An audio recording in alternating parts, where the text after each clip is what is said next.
Hello, and welcome, Richa. I'm so excited to have you on the show.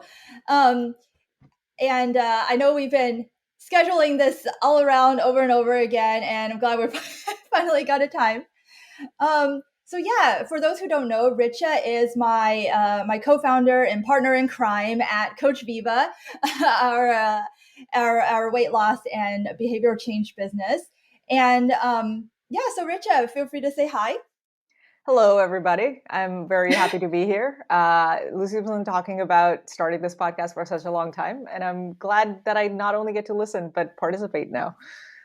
Oh, thank you. Yeah, so the reason why I wanted Richa on this show is that, through our journey together at Coach Viva, I have never met somebody else with such a strong inner compass, and someone who really sees reality for what it is. I think we talked about this before, and I remember like we were like, you're really like the chief reality officer in this company, and also when it comes to like dealing with like working with our clients, like it's um I'll let it kind of reveal itself as we talk, but that's like one of the things like I really love about you. Like whenever I like get into certain mood swings or like thinking patterns that aren't that are based on like stories, like Risha's always the one to kind of like ask, like she doesn't tell me what to do, but she'll like ask questions to help me see reality.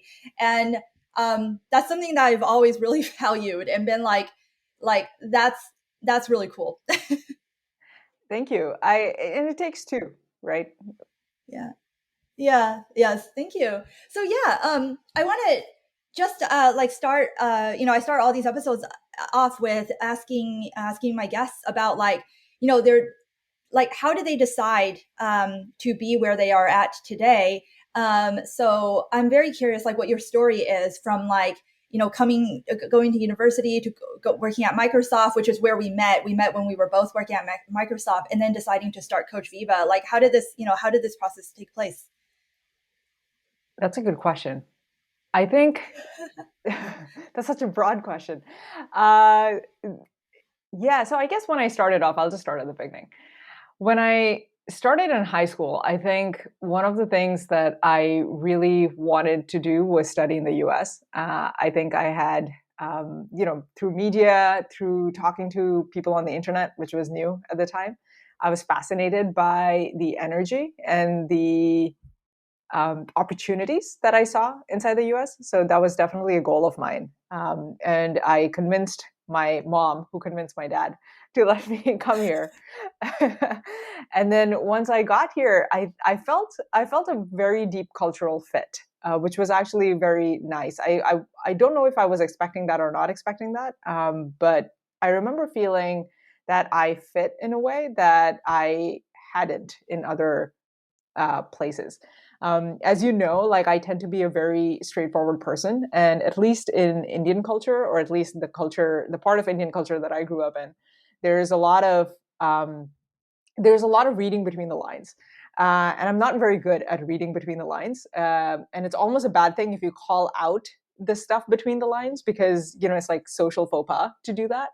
And I tend to be a very straightforward person. And I'm like, oh, is this what you want? Like, I'll give an example here, right? Like, I was living with a roommate in grad school here, and she was, from India and everything. So she was working in the kitchen, and I was like, hey, do you need some help? And then she said, no, I'm fine. So I was like, okay. And then I went and watched TV. And she was like expecting me to ask her three times because that's normally what you're supposed to do. Oh, Uh, so she did want help, but like you don't say yes the first time when someone asks you, right? So there's this dance that happens, and I'm not very good at the dance. Um, so yeah. that's like a small example of when I came to the US. I was like, oh, people are like fairly straightforward. Like when people say they're going to do something, they like there's no reading between the lines. It's like they do what they say basically, and I'm like, oh, I love this. It reduces so much overhead. And there were many Yeah. things like that fit. Um, Did you know before you came that this was going to be a better cultural fit for you? no, I did not. Oh, Yeah, interesting. yeah. So you came primarily because of the opportunities that you saw. Yes, yeah. I think it was primarily because of that. And I also, when I came here, I didn't particularly know what I wanted to do. So a lot of people, I think, kind of know maybe from an early age that they want to be, I don't know, work with computers, or they want to do a finance thing, or they want to be like writers or something. I didn't know what I exactly wanted to do. But I knew once I felt this cultural fit that I wanted to stay in the US. And I was like, well, I'm not particularly passionate about something. But I know that if you want to stay in the US, STEM works really well. And I did do a lot of science in high school and I enjoyed it. So I was like, I enjoy.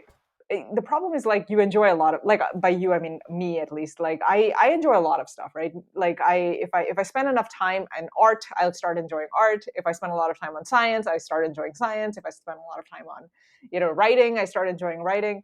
So it's like one of those things, and I'm like, well, since I enjoy everything, there's this very helpful kind of constraint almost being put on me, where if I want to stay, I get to focus on this part. So I was like, okay, I'm going to focus and I did electronics engineering at the time. Um, I didn't I didn't know this, Richa, that you didn't know you wanted to do electronic engineering. You mm, just picked STEM because you're like, well, if I want to stay in the country, this seems like a pretty good way of staying in the country because I guess, it's in demand. Like it's a job that's yeah, stable and in demand, I guess. Was it, that what your thought process was? basically, That is yeah. so logical. It's so funny. Yeah, it was more like I enjoy every subject. I had taken circuits class by that time, and I was like, I enjoy circuits. It's nice. Yeah. Do I enjoy it more than I enjoyed economics? Probably not. I would say it was equal, but at the time, given the amount of effort I had put in, I was like, I enjoy it. It's nice. So it was like there's those Venn diagram of like ikigai or something, right? It's like Yeah. I think there's three circles. I can only remember two at the moment. Do you happen to remember all three? Do the first two. I'll see if I can remember this third one. I think stuff that you enjoy, stuff that you will probably get paid for, and then or whatever your version of paid for is, which is I guess for me was staying in the country. And there's a third circle which I don't remember what it is. For like helping, like stuff that provides value for people, maybe something like that. Yeah, yeah. There's something like that. And I was like, I think this fits. So I decided like, okay, I'm just gonna go do this. Yeah. Um, and then once I finished electronics engineering, I think towards the end of it, what I realized was I should have actually chosen computers because and the reason I did not pick computers the first time is because I had a computers class in high school, and what was taught in that computers class was not computer science. But because it was labeled computers, I was like, oh, this is computers, and it was not something I enjoyed. Like it was a lot of, I think, this is a printer, this is how printers work, this is, like different devices and how they work, right? And I was like, well, this is not very interesting to me. Um, and then later in my third year of electronics engineering, which this is like back in 2005, 2006, right? So it's not like you can look stuff up on the internet as easily as now. I was like, oh, actually, what I really enjoy is consumer facing stuff, like customer facing stuff, and not so much, at the bottom of the stack. And I was like, oh, that's what I want to do. And then I decided at the time that I really wanted to do that. And I had two options. I did get a job in Staples at the time, which was like, I think competing with Amazon because Amazon was just coming up. And I Oh, remember I got right. a job in Staples as like a software engineer, actually, not even, so like consumer facing stuff. Or I could go to UW and do a computer science degree. Um, and this is going to UW. sound, oh, sorry, what? Sorry for our listeners who don't know what UW means. What is that? Oh yes, University of Washington. Yeah. So I was like, okay, I can move across the country to Seattle and do my. I think I got into the doctorate program, and I was like, okay, I'm going to do a doctorate in computer science at the time, or I can stay in Boston and and do the software engineering job in Staples. And this was like right. I think this was 2007, so this was right before the recession, and I and and I remember thinking like, I didn't particularly like the winter of the Northeast, so I really always Yeah. wanted to move to the West Coast. It's kind of funny how decisions get made. I was like, I really kind of want to move away to somewhere warmer, and I was like, this seems like a ticket to move somewhere warmer. And, and then and I was also like, I also want to do this computer science thing, and I could do the software engineering job, but then I don't know if I like so I didn't know this. I'm only connecting the dots in retrospect, right? I couldn't have known this, but I would say a lot of my decisions so far have, and even to now, have been very lifestyle driven. Like they have been less so career driven. Like a lot of people think, like, what do I do? What am I passionate about in life? And I should Yes. do that as a career. I have been, in retrospect, I have been very flexible with what I will do as a career. I have been less flexible with the lifestyle that I actually want to live. This is so fascinating, Richa, because in my interactions with you, like I'm surprised that I'm surprised by this. Because in my interactions with you, when you speak about your mission, the mission at Coach Viva, which we will eventually cross that bridge, you speak with such passion and gusto that I'm just like, wow, like Richa's really like a career mission driven type of person. Like I thought you were this mission driven type of person, and you and in some ways we all are. We're all a little lifestyle driven, a little mission driven, a little people driven, and whatever, right? But it's been fascinating to me listening to your story, which I've actually never asked you about. Really, is that I didn't realize like your decision. Like I know you hated the winter in the East Coast. I had no idea that that was like one of the make or break decisions for whether or not you went to UW or kept working at your job. I was like, and I'm like, wait, I thought it has something to do with what UW had to offer, which it probably did, but it's like, no, yeah, but also I just was really sick of the East Coast. Yeah, yeah, it really was. And I didn't like my social life on the East Coast either. I kind of saw it as an opportunity to start fresh. And I know, like, there's a spectrum here. Like you can't, I think that you can go on the other end of the spectrum where you're traveling for the sake of a fresh start, but then, like, which may not give you a fresh start because what's in your head kind of travels with you. But then there is some truth to also the thing of, like, geographically moving yourself really does give you a fresh start if taken correctly. And yeah, so it was largely a lifestyle driven thing, and of course University of Washington has a great program.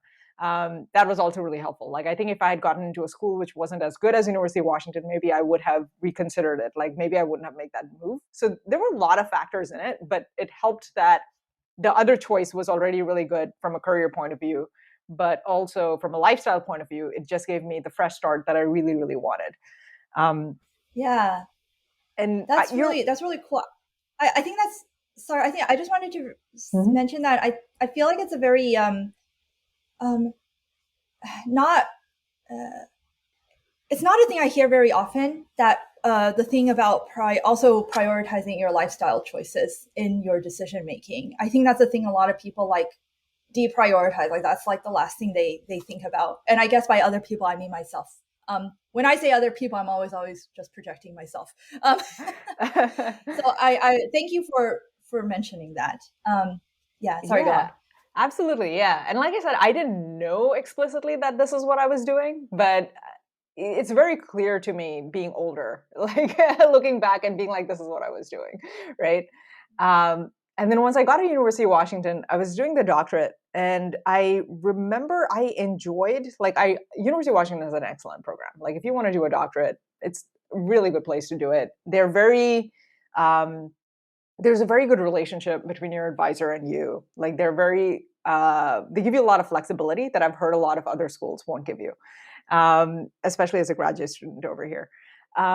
But I really enjoyed the program, but I realized that what I really loved doing was, once you come up with technology, in this case, I was still working on embedded systems. I was like working on sensor networks using RFID, and we came up with this thing that could be used to for ubiquitous computing, right? So what you could do, for example, is like looking at if you're trying to figure out the migration of turtles, for example, right? You could place these little sensors on turtles and figure out what their migration patterns are, and like how did they live their life, and like use this information.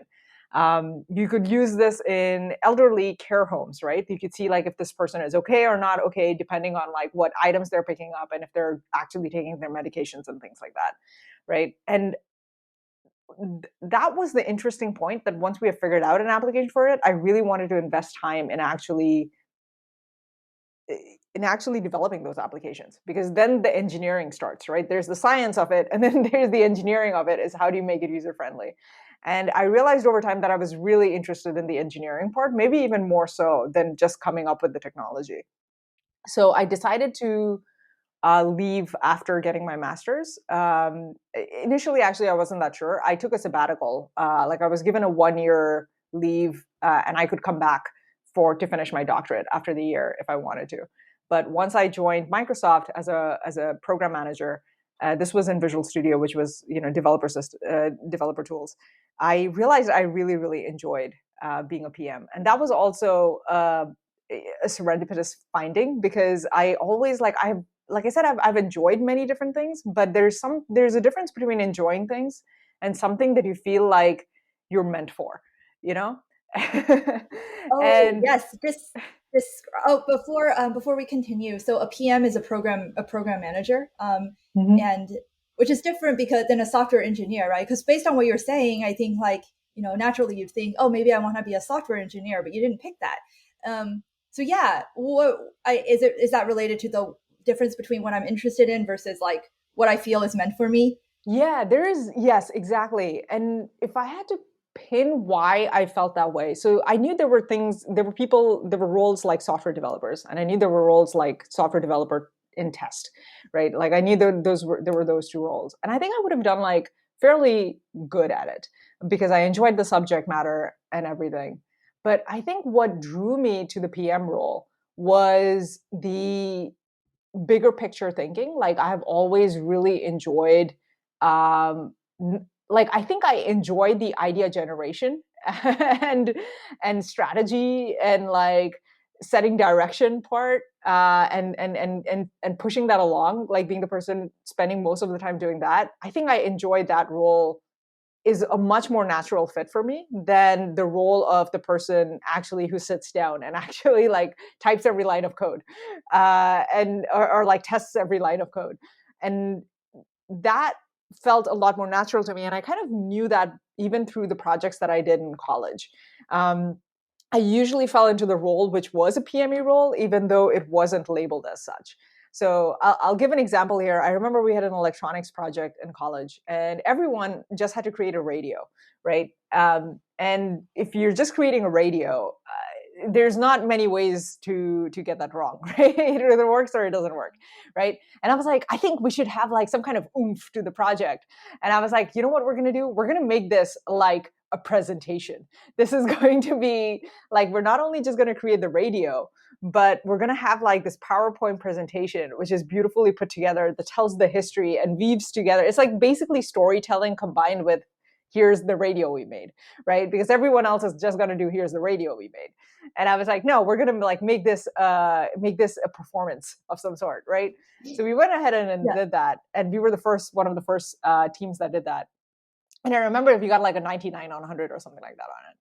And then because we set it off, like every other team that did that, they just presented their project, and then they got less than that. And they were like, but yeah, they did extra, but I shouldn't get less than 99 out of 100 because my radio works. Yeah. And they were But like, you guys raised the bar oh yeah, apparently, exactly. screwed everyone else up. Yeah, Wait, like did you know you were gonna get like? Would you have done that anyway, even if you weren't gonna get like points for it or something? I Because had it no idea wasn't I a was going to get required points thing. for it. I only knew about Yeah. it Okay. afterwards that it had an impact. I just figured like, what's special about a radio, right? Like everyone's going to do the same thing. How do we make this? How do we make, like, it's like elevating the thing, right? Like how do we make this better, right? Like Yeah. so Yeah. I've always like liked that, like the big thinking thing. Like it's not just about the doing, it's about the presentation, the communication of it. Yeah. Like I've always really enjoyed that. And this happened like Yeah. quite a few times. We had another project which was like about technical writing. And I remember we had to write a magazine. Everyone else like, just printed it in the lab printer, right? Like me and my Yeah. partner at the time, we like decided like, you know what, we're gonna actually make this a magazine. So we went to like the town center of Amherst and like got it printed on those glossy papers and like binded it Oh. up. And then like we got really high points for that as well, because they were like, this was an Oh. actual magazine. Like, and I think like little things like that made me realize like I really enjoy doing like the whole package. Like I like thinking the big picture thing and like the presentation thing. And I seem to have a knack for it because it seems like a lot of other people were not thinking that. And I was doing these things not because I thought I would get points for it, because I had no idea until I got points for it. Um, Yeah, that was really what stood out to me, was that you did it because you wanted to. You were like really excited about it, and you had no idea you would get points for, like, I don't think you expected anything. Like I no, like you just wanted to do it that way because it makes everything, like nicely in a whole package, like as you said, right? Which is a very PM way of thinking about it. And what's also interesting is that you didn't know, it sounds like you didn't notice you had a tendency to do that until after you saw this PM position and you were like, there's a job for that? Like, was that kind of what happened? that's how I felt. I was like, oh, there's a job for that. I thought you had to just like be a developer for like, I don't know, 5 years or 6 years until you got into a position where you were allowed to think about stuff like that. Or like, that, that's what I thought. And I was like, oh, wow, they have this position right off the bat. Like I can just graduate and do this. And I was like blown away by that. And this was from like I think it's like Steve Sinofsky or Steven Sinofsky. I don't remember his exact name. But he Yeah, was like, Stevenson must. I think he was like one of the first PMs ever at Microsoft, and he like PM'd Excel or something like that. And he had a blog post about what's different about being a PM, and I read it, and I was like, oh my god, this speaks to my soul. And, Do you remember what and it said? What were the takeaways you had when you read that about he PMs? was just describing what a PM does and how it's different from a developer or a tester, and and why the role of a PM is important, and the kinds of problems that he basically was describing the problems that a PM solves and why they're different. And it was very customer focused, and it was very much focused on like, who am I delivering this to? Why would they care about this? And why would they be fans of what I'm even doing? Right? That is a very interesting question to me. And I love spending all my time thinking about that. Oh my goodness. So I wanted to just kind of like summarize a little bit of my takeaways here, which is because I've always been fascinated, Richa, by your decision making process, and I've always been um, because you always like you. I don't know if you notice this about yourself, but you really take decisions.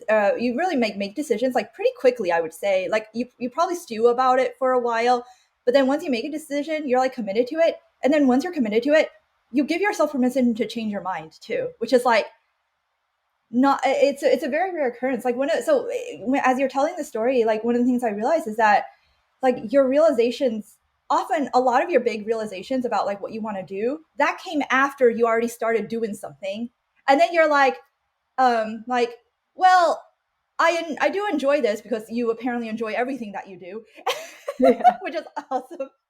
But which can also be a trap for people, right? Because they're like, Yes. well, if I enjoy doing this, this must be the thing I like doing, right? And that was like a trap for me. But then what you notice is that, but really in this area in which I enjoy, there's this one particular thing that I really enjoy. So how can I like maximize more of this? And that leads to your next decision, like, okay, I'm going to try this now.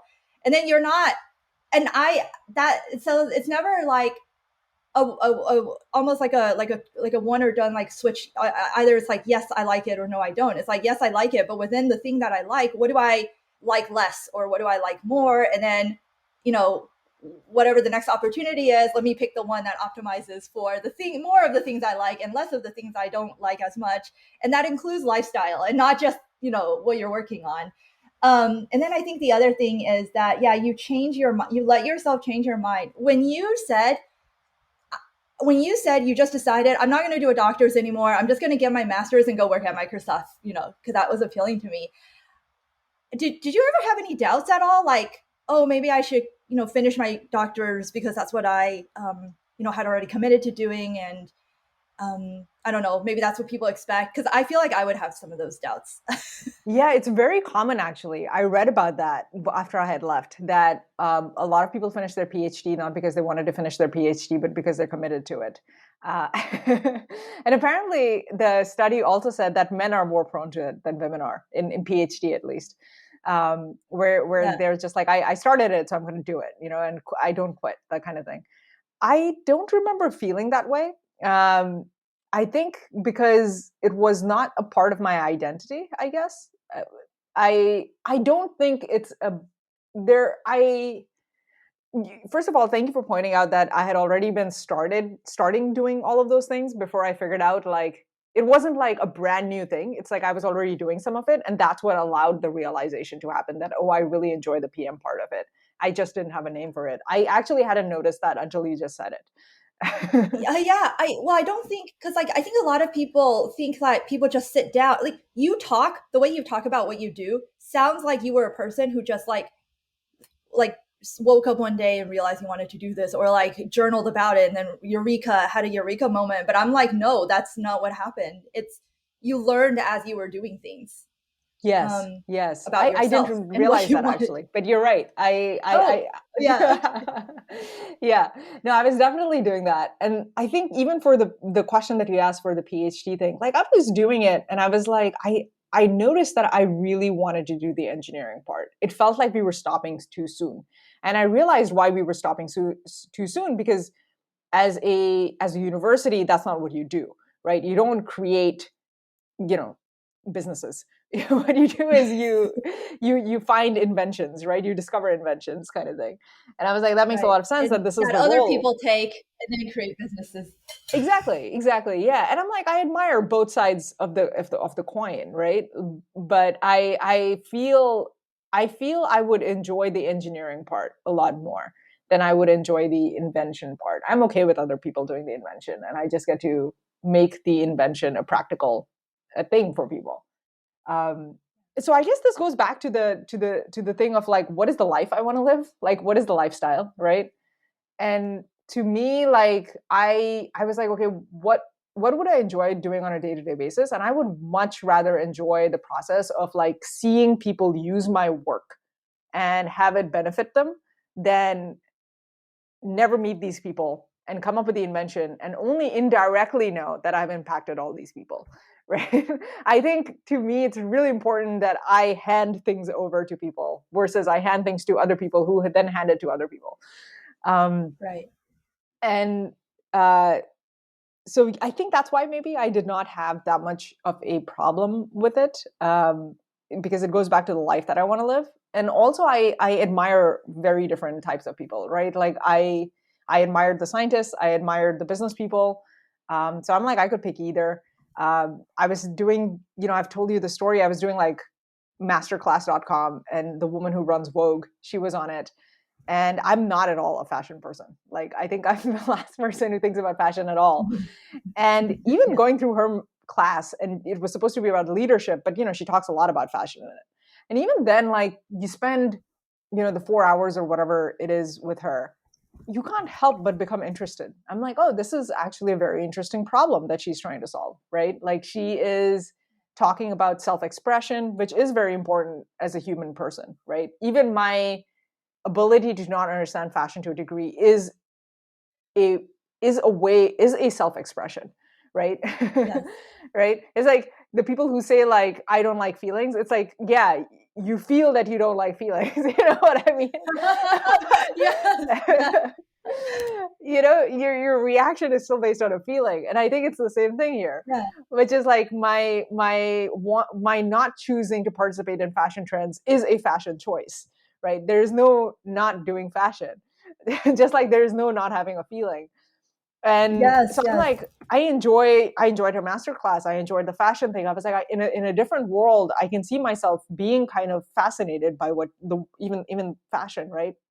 Maybe I wouldn't be extraordinary at it because I don't have the, going back to the, I enjoy technology, I enjoy products, but PM is the thing that I'm really, I would say, I could take pretty far, not the developer or the tester role. Yeah. I'm sure in fashion maybe I wouldn't have found something like that, or maybe I would have found something like that. I have no idea. But as an area, it's very interesting, and I still admire her.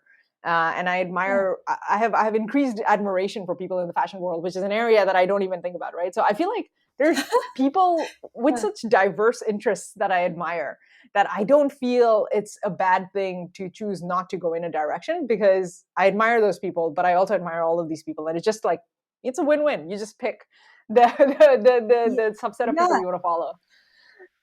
Oh my God. I think more people need to listen to that section again. Here was my takeaways.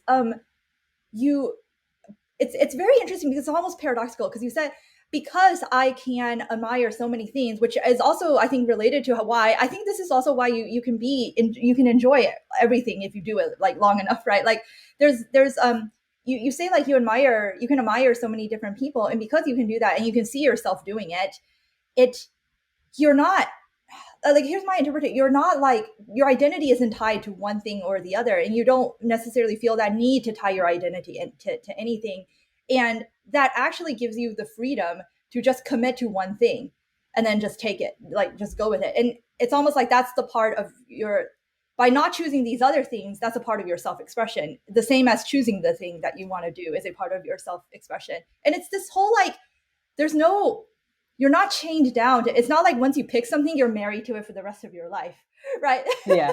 Yeah. Either.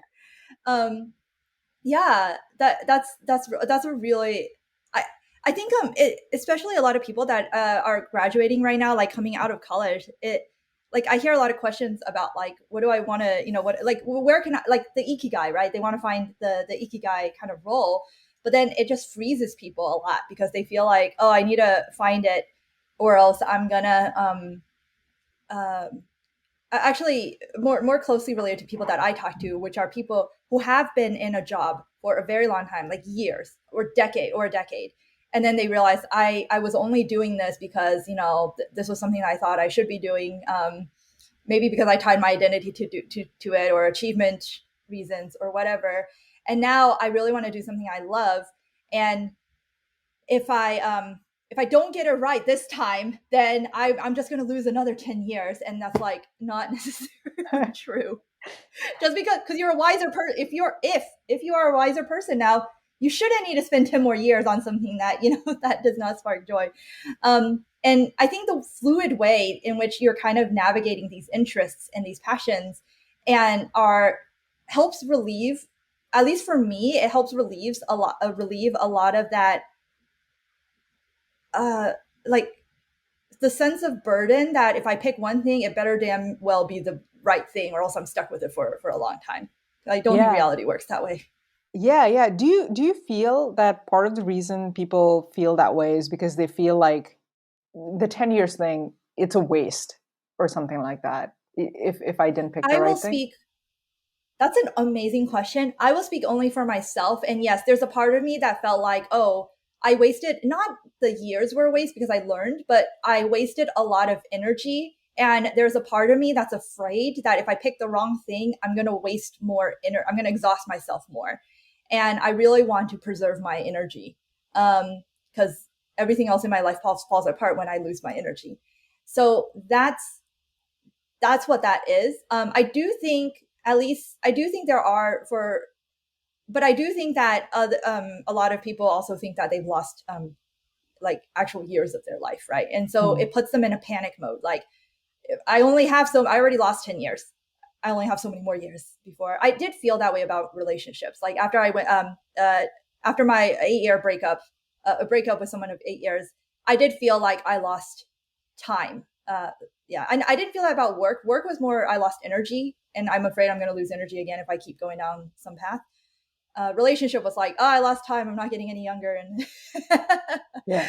yeah, Yeah, so I have felt that before too. I think where I might be wasting my time or it's not worth giving more energy to it. I'll give a concrete example. So I love sketching. It was my first love. My uncle is actually a very famous comic artist in India, and he used to live with us, and I used to copy, he used to draw his comics, and then I would like try to copy his comics and draw it myself.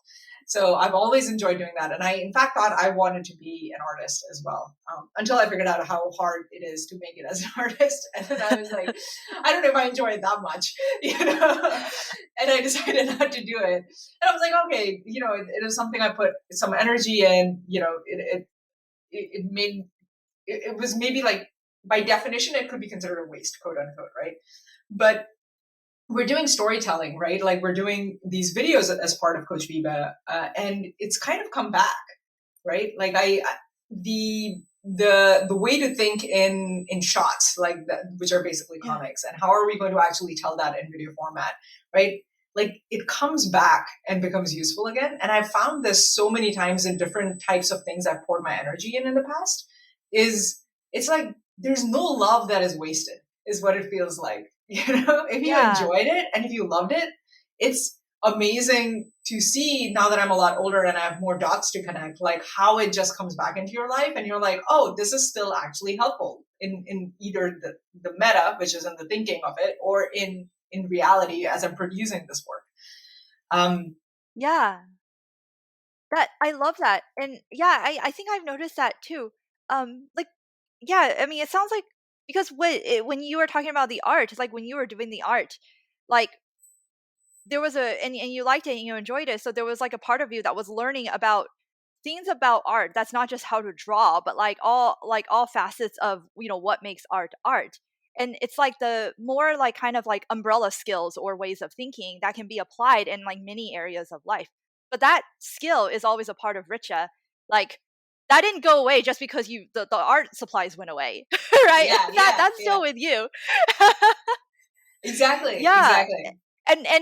And as a person, and as your business partner, I so value Richa's artistic like eye. Like Richa's not like a designer by trade, but like she has a much better design eye than I do. Like you see things and I'm like, am I blind? I don't, they look the same.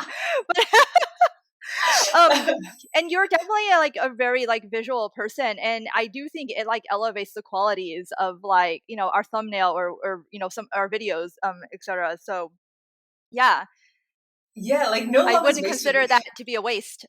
Yeah, exactly, yeah. I would Yeah. say, but I would say like I would, but it's not that I don't feel that, oh, something is wasted. I think I feel something is wasted if I am, um I'm going to say this phrase and then I'm going to qualify it. If I am Mm, not enjoying it. And what I mean by not enjoying it, I feel like people can take it into two ways, which is like if there's are moments or days where I don't enjoy something, that means this is not for me. That's not exactly what I mean, because mhm. mastery at anything has very long stretches sometimes of not enjoying it, right? In the short term. And that's okay. But I think what I mean by that is like I enjoy the goal, I enjoy the process, but I am struggling with it right now. And I think those are two Yeah. separate things. And Yeah. being able to tell which part of it is because of the work versus which part of it is because of your own baggage, right?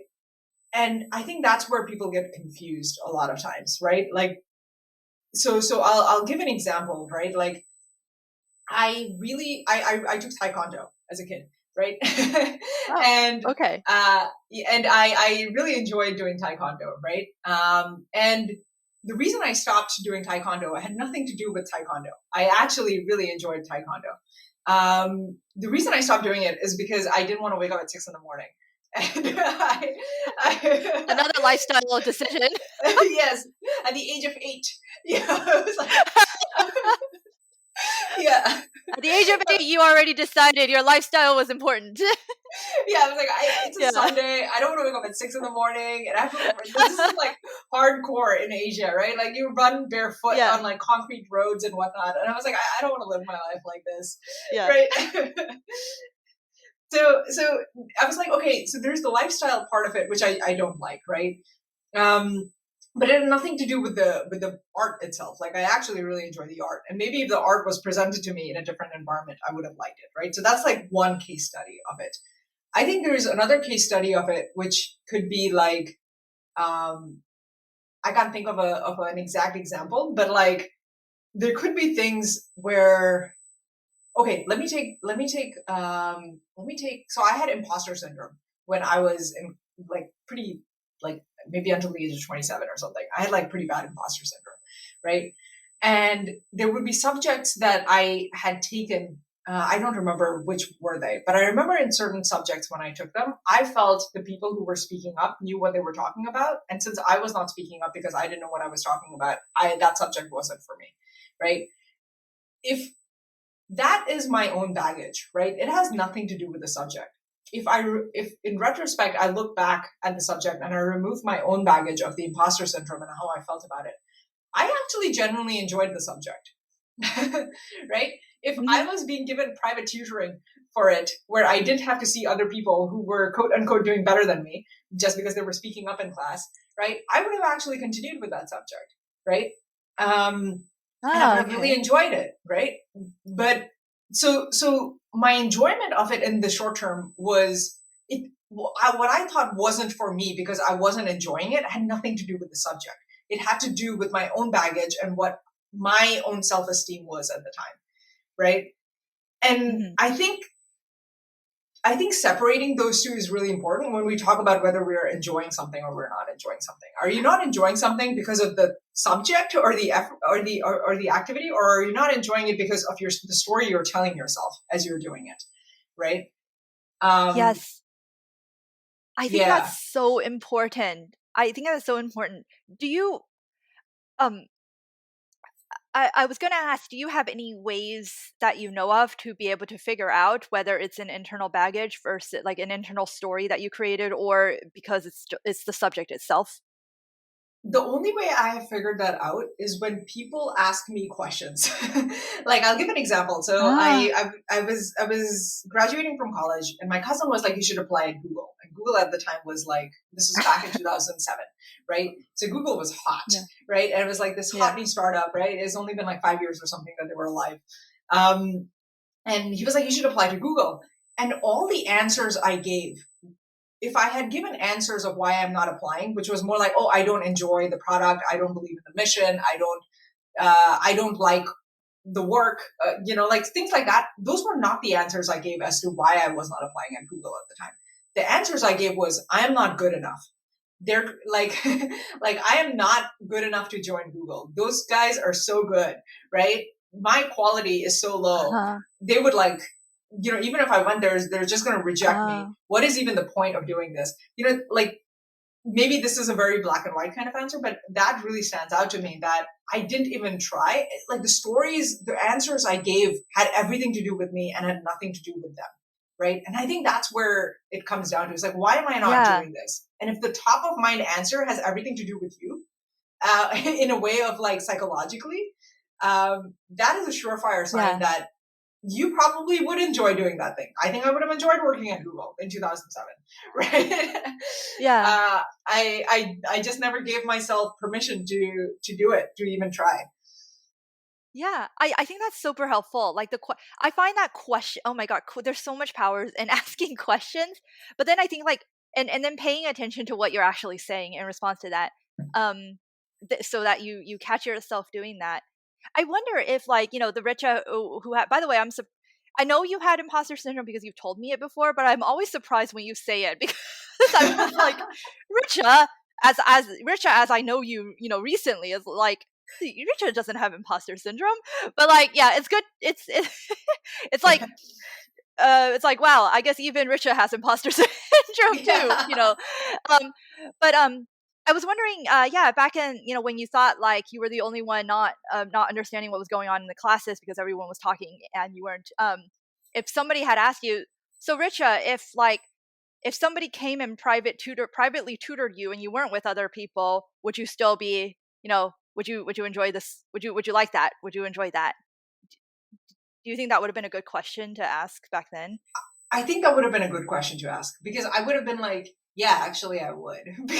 And this happened to me. And the reason I can say it with so much confidence is this happened to me when I was like 12. I remember like in math, I suddenly was like, I don't think I'm good at math is what I started thinking, because I wasn't getting what was going on in class.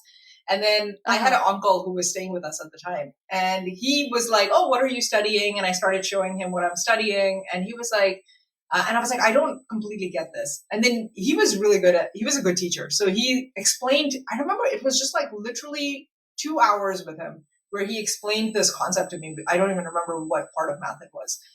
And he explained it to me and I was like, oh, I get it. And then suddenly my math scores went up, right? And suddenly I started enjoying the subject, right? And I was like, oh, so clearly all I needed was someone to explain this one fundamental thing that I was not getting, right? And it's not that I started speaking up in class, because I've never been, as a student, I think it's only recently that I've started speaking, like when there's any kind of like cohort-based classes or something. I'm not shy about speaking up, but Up until the age of 28, I would have never spoken, right? And if they put me in a cohort to speak, I would have been very insecure about speaking up. Oh. But it's only through those experiences where I've realized, like, oh, the people who are speaking up actually don't know any more than I do. Like, I truly have seen that now that I can speak up, right? But at the time, I didn't think that. I thought they were speaking up because they knew more than me. Right. Yeah.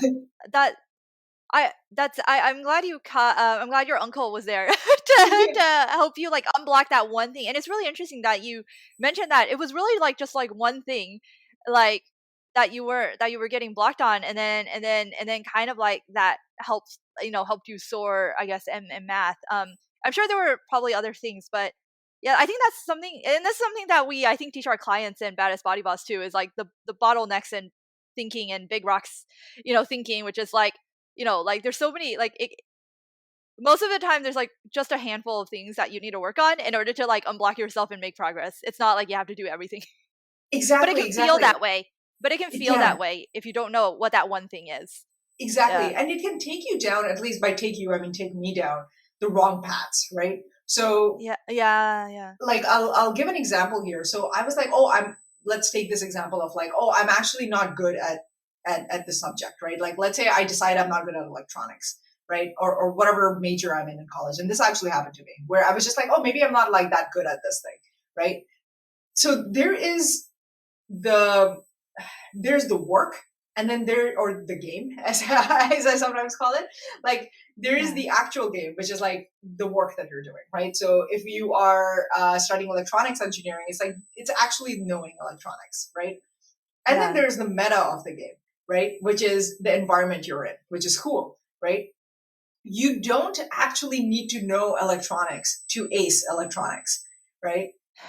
Yeah. Like, you don't actually need to know your subject to be really good at school. You don't actually need to be a good employee to be actually promoted a lot, right?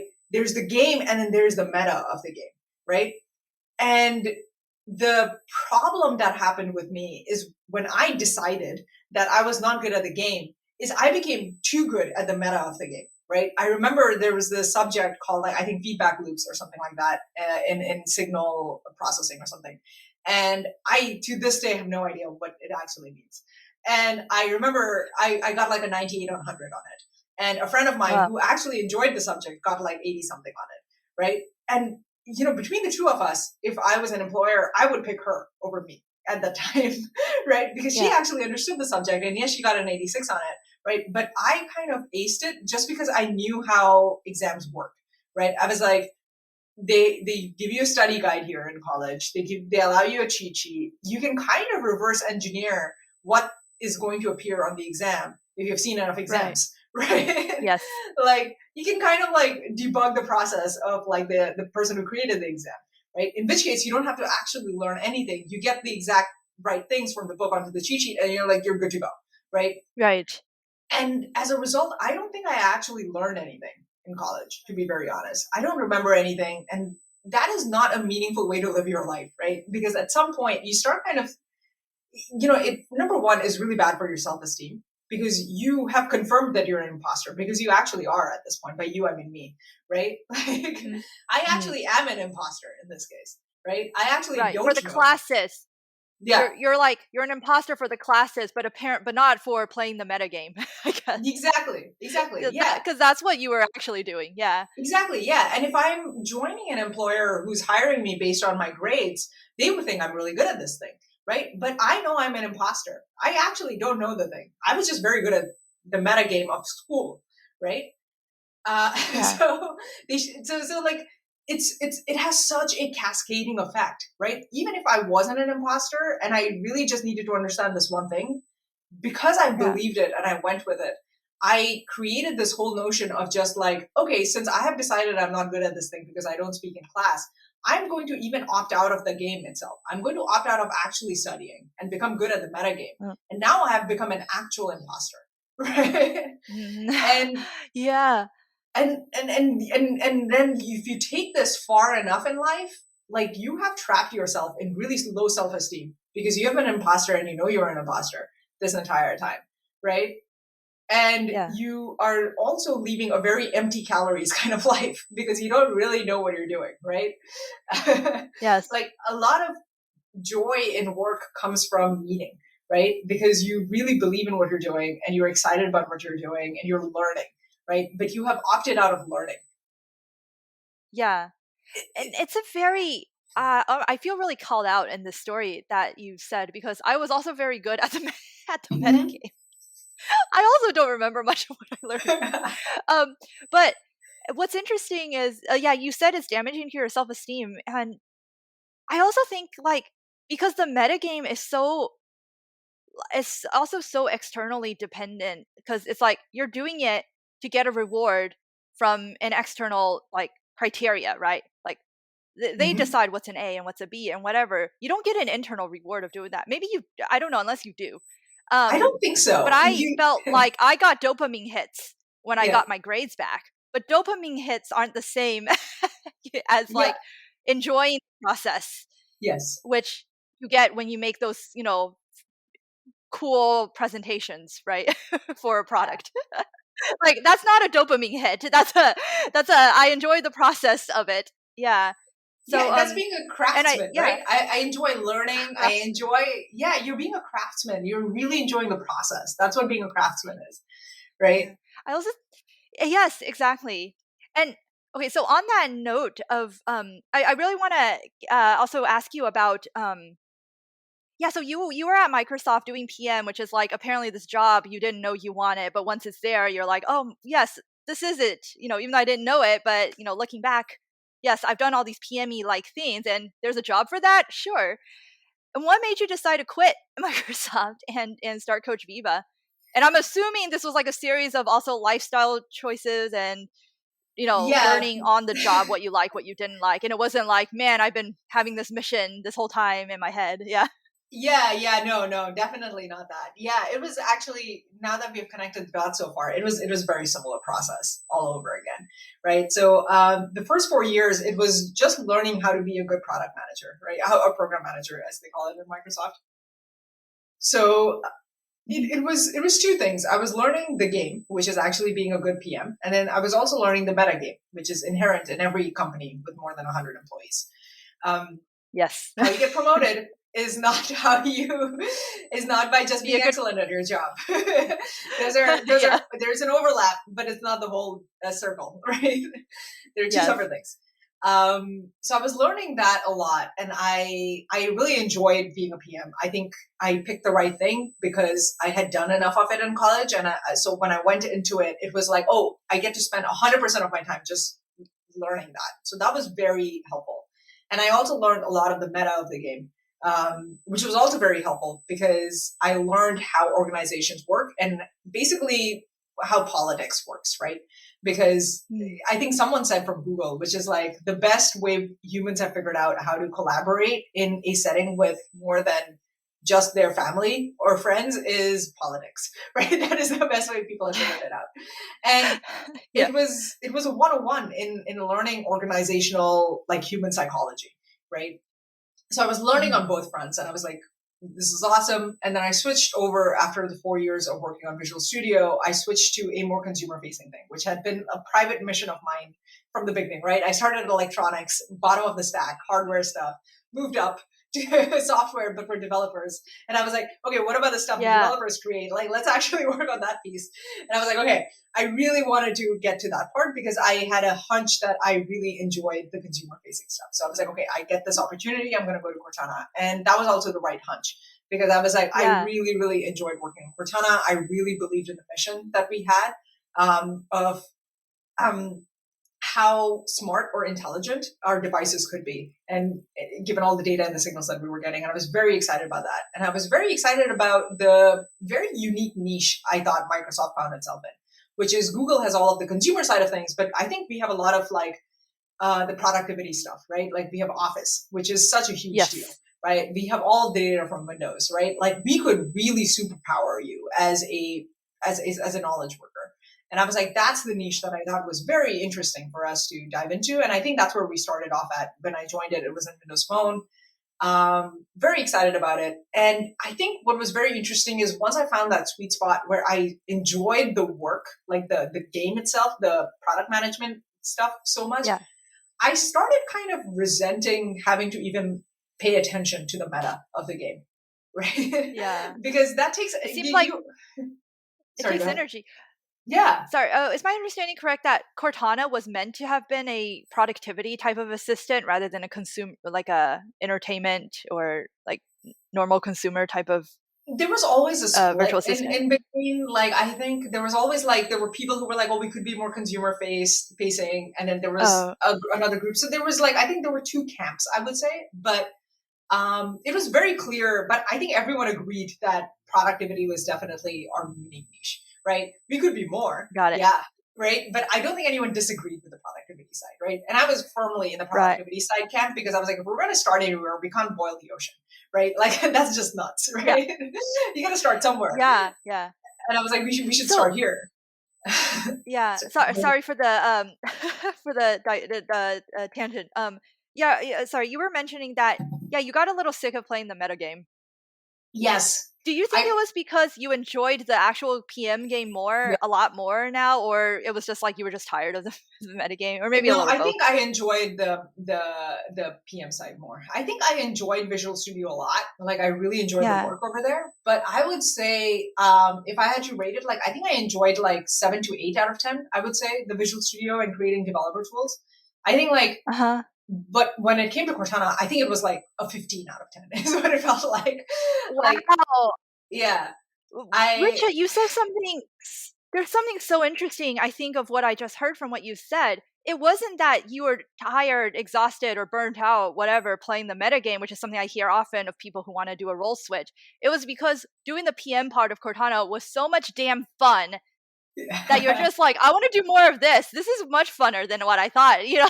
Exactly. To me. So now I don't want to do the stuff that was just meh. I want to do the really fun stuff. Exactly. Yeah. Like you said, energy is a zero sum. I only have so much energy, right?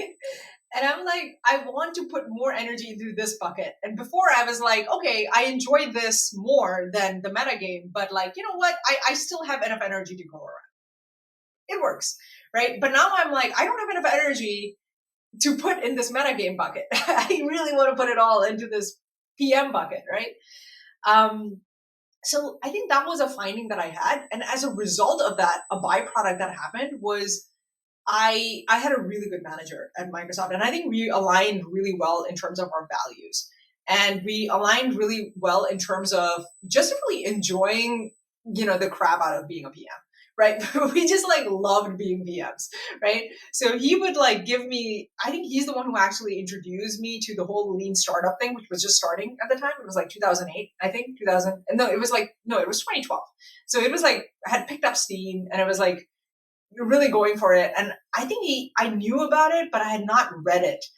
And he introduced it to me in a way that was just the perfect moment. Right. It was like just when I was like, this Cortana thing, I really love it. And he like added fuel to it by adding this book. Right. And I read the first book and I was like, this is amazing. And then I read the entire series pretty much. Right. Yeah. And then he like told me about podcasts and I was like, on the commute, I was listening to podcasts. And then I found like Startup Weekend and I was like, oh, this is where I never went to a Startup Weekend meetup, but they had a newsletter. And they had all these articles coming out. And I was like, okay, I'm going to read all of these articles. Like, I think I was spending like nearly 80 hours, if you really added up, just thinking about being a PM, right? My actual work was still only like 40 to 50 hours, which is my breaking point of physically doing work.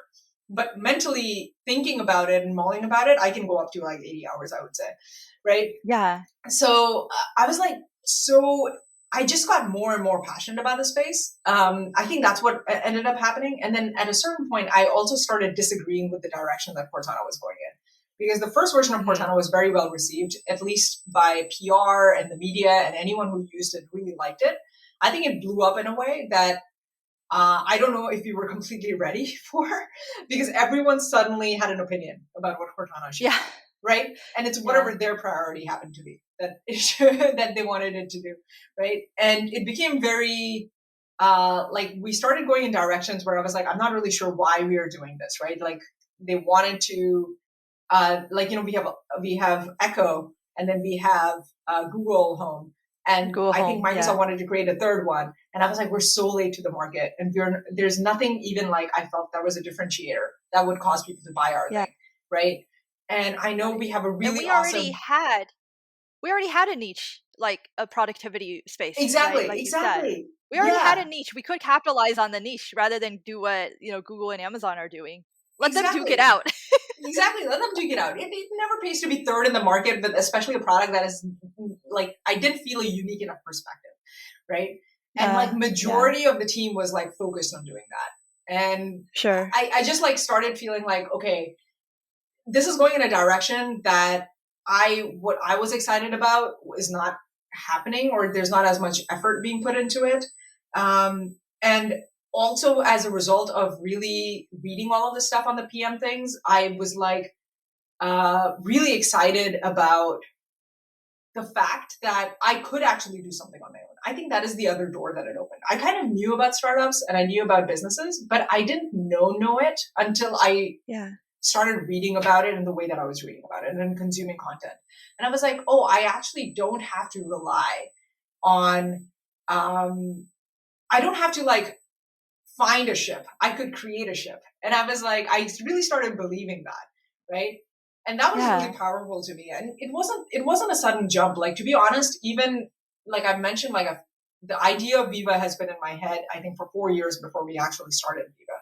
Right. Wow. But I wasn't gung ho about starting it because I was so happy with the work that I was already doing. Right. It was only like, I only even paid attention to it after I started feeling like, oh, this is going in a direction I didn't enjoy. And going back to the lifestyle thing, it's really important to me to really enjoy my life. And I felt like I would be wasting, quote unquote, my time if I wasn't spending my day working on something that I really believed would change lives, right? When I was doing Visual Studio, I honestly believed it changed lives, right? Visual Studio Code to this day is like one of the most loved products, right? And I was like, I'm proud to have been a part of the platforms that built it up, right? Really proud of that. And I was like, that is a meaningful way to spend my life. Working on Cortana when it started, I was like, this is a meaningful way to spend my life. And then I started kind of feeling like, okay, this thing with Google Home, Compete, whatever thing, I was like, I don't know if this is a meaningful way to spend my days, right? And I think the second thing was I realized I don't have to. I think that is the other thing, right? I was like, oh, I don't have to. And I was like, oh, cool. But even then, I remember searching up, like, what is MyFitnessPal doing? What is Fitbit doing? Like, are they doing anything that is aligned with the opportunity and the vision that I saw of behavior change, right? Because we've talked about this in Coach Viva in our founding story, is I was like, there isn't something that really helps you with behavior change. Like, people are applying the shallow instant gratification model to weight loss. And I was like, weight loss is inherently a different beast, right? Yes, you can make a ton of money applying that model to anything, right? Not just weight loss, but like literally if you apply the instant gratification, dopamine hit after dopamine hit model to everything in the world, yes, you will make a lot of money. But have you actually changed lives? I don't think so. Yeah. And I was like, I think that's, and I actually didn't think about starting Viva. Even after I started feeling disenchanted with the direction we were going with Cortana, I looked up, like, what is Fitbit doing? What is MyFitnessPal doing? What is these other health companies doing? Are any of them seeing the world the way that I'm seeing the world? Right. And were you thinking of joining some of those companies if they did see the world the way you? I really was. Yeah. And I especially looked at startups a lot because I was wise enough to know that if a company has over 100 employees, it's unlikely I can change anything. Right. Like, wait, without playing, you'd have to play the metagame again. You have to play the metagame again. Yeah. So I was specifically looking at like very small, like, startups, right? I was like, less than 100 employees. I was like, where they're looking for like a PM. Do they have the same values? I really was not thinking of starting a company. I was still gung ho on like joining someone if they already had something. But I did find something where I felt like I could come in. Number one, if they even saw the world the same way, I still haven't seen that, to be honest. like anyone who sees the world the way that we do, right? When it comes to behavior change. Yeah. So there's my second point didn't come into play, which is like, is it small enough for me to make a difference? And that's where I was like, okay, I think I should start Viva, because I would think that I'm wasting my life if I continue to work in something that I didn't feel was meaningful for me. This is not just a caveat, right? Like the people who are working on Google Home, Compete and whatnot at the time, like there are different levels of what you think is meaningful to you, right? Yes. To me, my meaningful is literally, I have changed people's day-to-day work life or their personal life, right? That's meaning to me. To someone else, I know a lot of people at Microsoft to whom the meaning is they come in and yes, they're working on, let's say, speech for Cortana, right? And their meaning is I have created the cutting edge of speech recognition, right? And it's kind of disconnected from how that of the actual eventual customer impact of it. It's like the technology based meaning, right? That's totally fine, right? I'm not saying that people were doing meaningless work. Everyone defines meaning differently, right? Yes, I just want to caveat that, right? Like there were like a lot of people working at Microsoft in that team. I'm sure majority of them found meaning in the work that they're doing because they define meaning differently than I do. Yeah, and thank goodness everybody defines meaning differently. Otherwise, we wouldn't have many happy people working on speech recognition. Yes, right? Yes, exactly. Technology, like you just said. So, like, yes, it's a good thing everyone defines meaning a little differently. Exactly. Yeah. Yeah. For me, meaning is also related to humans, but it's more of like people that like. Yeah, it is this whole like kind of like feeling like they're helping people feel like they belong and like they're understood and that they're normal and not broken, which is, I feel, the acceptance part, which is a big facet of behavior change. Like if you don't accept where you are right now, you can't change your behavior. 100%. Not sustainably anyway. And so like that's something that gave me a lot of meaning. And there might be other things involved, but I think it's I've never thought about it that way though. It's like, like what gives me personal meaning? And personal meaning is personal. it's not the same. It's not a thing everyone needs should get. So when you when you did start Coach Viva, I assume you weren't able to find other companies who quote saw the world the way you did, and so you were like, okay, I'll just go and start start my own thing. Did you have any doubts at all, or because you've done like 4 years of like thinking about it at this point, even if you weren't like thinking about actually like jumping ship or anything, like I'm curious, did you have any doubts when you decided to just start Coach Viva? I did not have any doubts, actually. I guess it depends on what am I doubting. I guess that's my question. What kind of doubts are you thinking about? Got it. So no internal, like I guess there's an internal doubt of like, will I still be happy? Will I actually be happy doing this? Like, can I make this succeed? And then there's the, I guess, external doubt, which actually, you know what? I don't know, because I've only had internal doubts. Oh, yeah. I don't know what an external doubt would be. Like, I guess an external doubt would be like lose all my money, but that would be the only one I can think of, or lose all my friends and family. I don't know, if they decide they don't like what I'm doing. Yeah. Oh yeah, like that would be one. Yeah, like quitting a really prestigious company like Microsoft, right? Yeah, I did have a little bit of that too, but mostly it was internal doubts, like, oh, can I actually do this? Got it.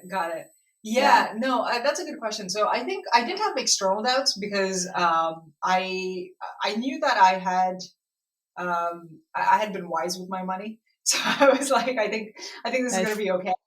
I also, so I was wise with my money. I also knew about the digital nomad movement. Like I think like when it started, like 2012, like I learned about it.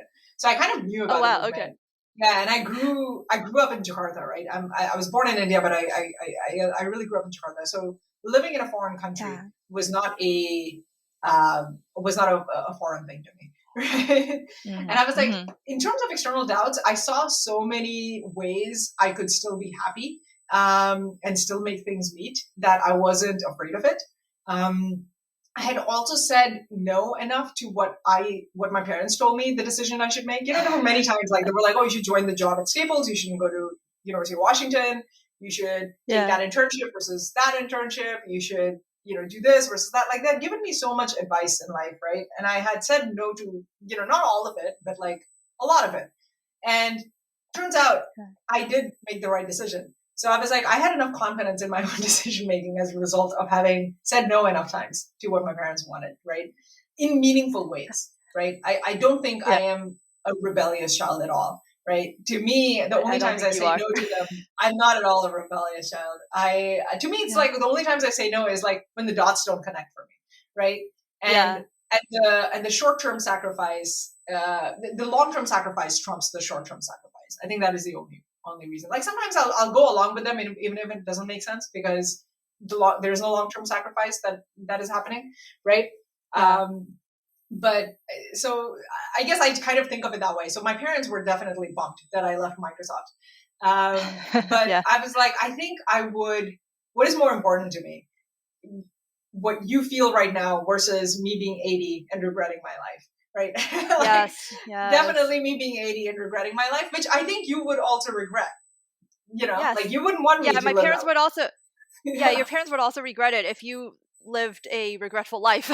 Yes, exactly. So I'm like, I feel like that's a straightforward decision. As for internal doubts, I had never done anything like this before. So I felt like, since I've never done anything like this before, I don't know. I feel like I don't have data. Very logical. Yeah. This is such a logical way of thinking about it. Well, I've never done this, so why would I have any doubts? I don't have any data. Yeah. That's so funny. I love that. And I also really like that you were saying, like, basically it's like, one of the things is, like, you said, like, not very many external ones, because, I was wise with my money, sure. And then you also said, like, I've already, like, read about digital nomadism. Like, this isn't new to me, right? And I think that goes back to the whole, like, you've kind of been sitting with this for like 4 years already, right? So, like, it wasn't like this sudden change. It wasn't like it didn't, like, externally versus internally, like, perception wise, I wonder if it's like you felt like you weren't really making like an entire overhaul, because you've kind of already been, like, thinking about it, like playing it in your brain, right? You're spot on. You're spot on. That is exactly it. So I think what we're discovering here is I don't make decisions quickly. I actually take a long time to. I take back what I said in the intro. You don't make decisions quickly. You just look like you do because you've been thinking of, like, it's been brewing. I'm not even sure if you're actively thinking about it, or it's just been brewing in your mind, and you're exposed to all these, like, images and things already, that by the time you actually say the decision, because I guess you also don't say it to people as you're thinking about it. You only say it, like, when you're ready to make the decision. And maybe that's why I perceive you as somebody who makes decisions quickly, but you don't. Actually, I don't make decisions quickly at all. You're right. And I'm not even actively thinking about it. Because if I was actively thinking about it, I would be saying it. Because I'm not someone who holds back. I have no filter. So, like, exactly. Yeah. That's so fascinating. I learned a lot about you. This is amazing. I love that. And also, I think this is also why, correct me if I'm wrong, I feel like I feel you're confident in a lot of your decision making. Like, I know you get doubts, like, pretty, like, you also get doubts about, like, oh, is this actually working, and whatever, should I revisit, like, as to whether or not things are, like, external doubts as to whether or not the decision, is the right way. But anyway, but you, like, when you make a decision, you, like, jump into it with, like, what I feel is confidence, at least from my perception. And I wonder if that's also because you've thought about it already. Like, you thought about it in the background for so long that that it's more comfortable to slip in to actually doing the action. Yes, I think that is it. Because most of the decisions we're talking about here, they have been brewing for 4 years. We talked about the PM thing. We talked about the US thing, like the US thing, the PM thing. The Coach Viva thing. I hate East Coast. I want to move to the West Coast thing. I want to do like everything. I've been thinking about it for like 4 years, is what it sounds like, before I actually make a decision. Yeah. That's so cool. And it's like not a life. Yeah. So it's not really like, from the external, people think, oh, Richa made a life overhaul. You didn't really make a life overhaul to the extent that I think like it looks on the surface. And if you did, you probably would be a little bit more like, actually, I don't know if you would do that. I don't know if you're the type of person who would do that. But I know when I've done like life overhauls before, I'm very nervous about it, But if it's something that I had already been thinking about, yeah, it makes sense that it wouldn't feel as I also, when I did Viva, I also spent um not 4 years, but like at least a year thinking about doing something in the health and fitness space. And I was actually thinking about being a coach on the side, like a side gig. So I didn't think as big picture as you did, but so like when you approached me with that, I also made a decision pretty quickly. If I remember, like we had a coffee chat and then I was like, okay, I came back a week later and I was like, okay, sounds good. Let's do a trial run. And then I quit I turned in my resignation notice like 1 or 2 weeks later. I was like, wow, that was quick. But now thinking back, no, I've actually been like wanting to do something in the health and fitness space for a while. I even was contracting with a health and fitness group for that for a while too. And I completely like forgot about that. But on the outside, it's like, wait, Lucy, you were approached to do a startup and you agreed like a week later and now you're quitting your job like a Yeah. week after that. Like, are you sure? Yeah. Yeah. Yeah. But it wasn't a big jump actually. Yeah, you had been thinking about it for a while. And I wonder if this is now Yeah. true in a general sense, right? Like, I think Yeah. it goes back to the thing that you were saying, which is you just keep doing stuff. You need to Just keep doing stuff. yeah, you just take Yeah. where your interests take you, right? Like, I think this is very similar in a way. Like, coaching took you towards coaching, or like health and fitness, you were interested in it. You were already thinking about it. Similar to me, where I was just like, oh, I'm really interested in being a PM, and I started reading all the startup stuff, which is bigger than just being a PM, right? Like, Yeah. and it's just like where my interests took me, and I think this goes back to like it's so important to. I think it's important to protect your energy, but it's also really Yeah. important to go with where your energy is taking you, right? I absolutely agree. And I feel like if you go where your energy is taking, the energy that you do have kind of expands. It does. If that makes sense. Because It it's almost does. like what you're doing energizes you, Yeah. right? Like they say Yeah. when you're an extrovert, you actually get energized talking with people. Like I feel like there are certain things that you can do that actually energizes you. I agree. Now I don't know if it's 100% of the times you can have that, but it's like, I find myself doing certain things and getting more energized, right? So I Yeah. know it exists. Yeah. And just kind Exactly. of go use that as like a compass.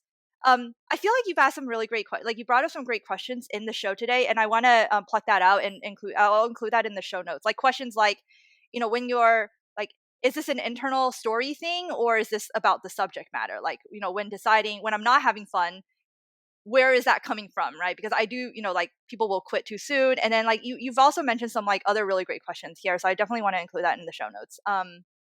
Yeah, thank you for that.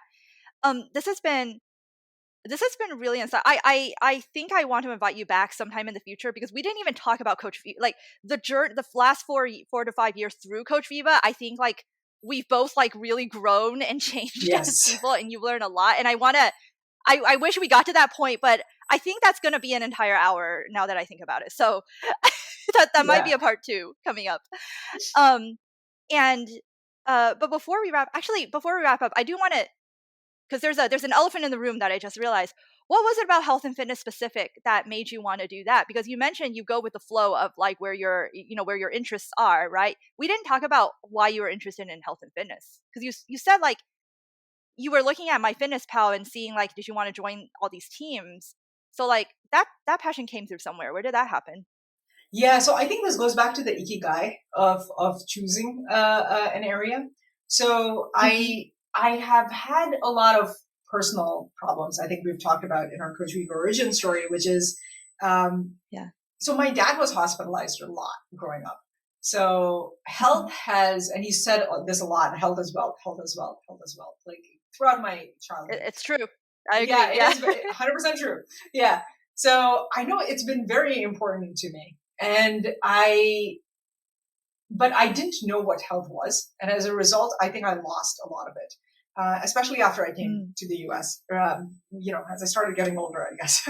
And I lost a lot of it. And to the point, and there were several things that happened. I think one was I started getting those breathing problems that I've talked about in the past. And I think that was mainly from not eating well, not sleeping well, not taking care of my body.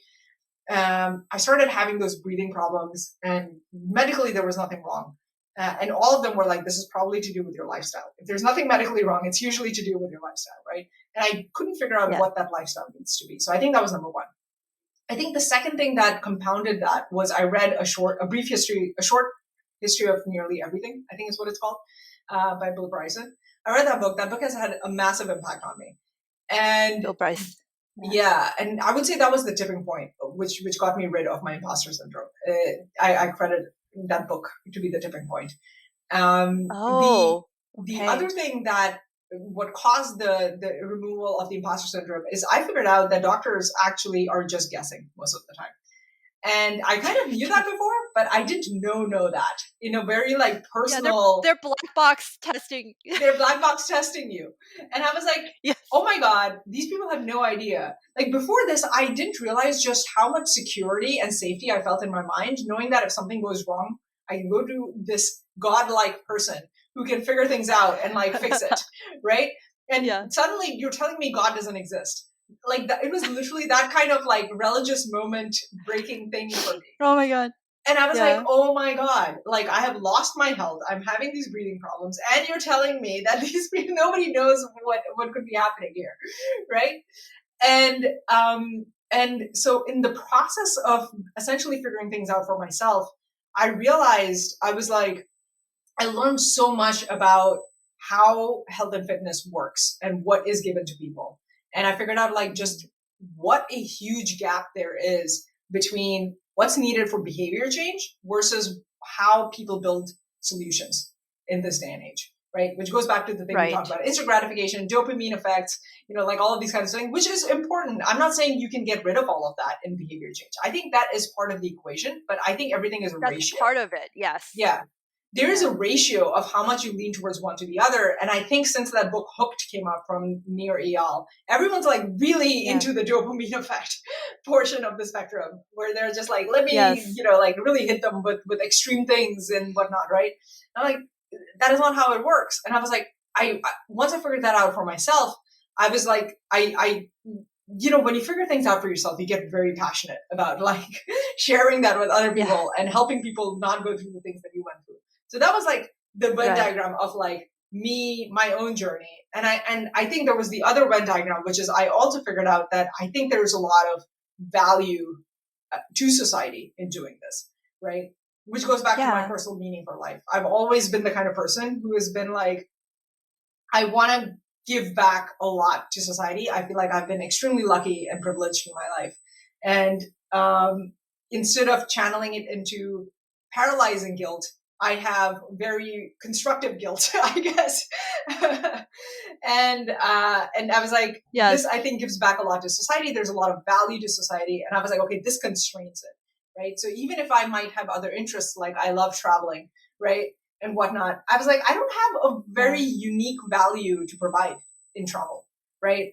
Like, yes, I grew up as a third culture kid and I see the world a little differently and whatnot, but I don't see there's no ikigai there, right? There's only my circle. I don't see the other two circles. I don't even know what the third circle is, but I don't see the second circle, at least, right? Yes. So that's kind of how I came up with it. Yeah. No, totally. I totally resonate with that. Like this whole behavior change thing. I think it's like as we get more of the like technology has I think it's like taking the instant reward, the gamification of everything. Like I do think it's part of the equation. It's definitely part of the equation, but it's taken almost so far to the point that it's like blocking out the rest of the picture. Yes. Like the gap that you saw. And I think that for me that resonates as well too. Like we both had different kinds of health journeys, like yours and mine.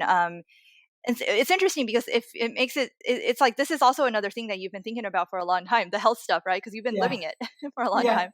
And so thank you so much, Richa. I think this has been a very insightful podcast.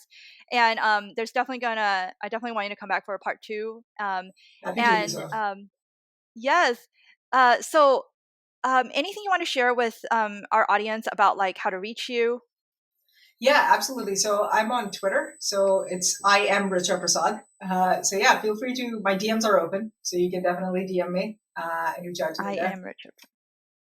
Awesome. And I'll include that in the show notes. And yeah, if you want to learn more about Coach Viva, go to coachviva.com. And the program, the Badass Body Boss program that we've been talking about. So the first pillar of, what would you call it? Like the first behavior change space that we really want to tackle is the weight loss space.